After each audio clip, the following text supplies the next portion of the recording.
बेथ' माने दिनै जिहेतु बिटिएडि जे एग्रिमेन्ट बे एग्रिमेन्टखौ बिटिआर सुक्ति खालामनायनि उनाव बेखौ नोङो डिनाउन्स खालामनाय जाबाय अलरेडि बियो जि दफायाव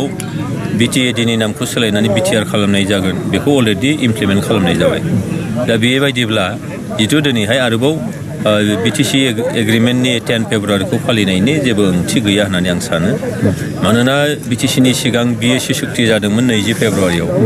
बिएसि सुक्तिखौबो जों फालिनांगौमोन बिदिबा बिएसि सुक्तिखौथ' दिनै जायफ्रा बिटिसिआव दंबाय थायो थांनाय 15 बोसोर 17 बोसोर सासन खालामबोबाय बिपिएफआ हाग्रामा मोदायनि दैदेननायाव बिथांमोनाथ' मालाबाबो फालियाखै जोंबो मोनसे समाव दुलाराय बर' फरायसा आफादाव थाबोबाय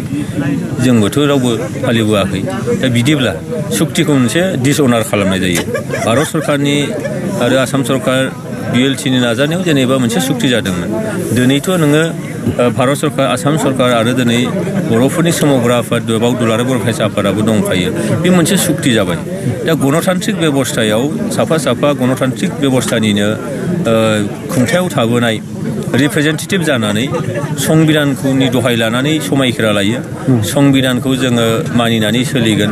संबिधाननि सिक्रेसिखौ जों लाखिनानै सोलिगोन होननानै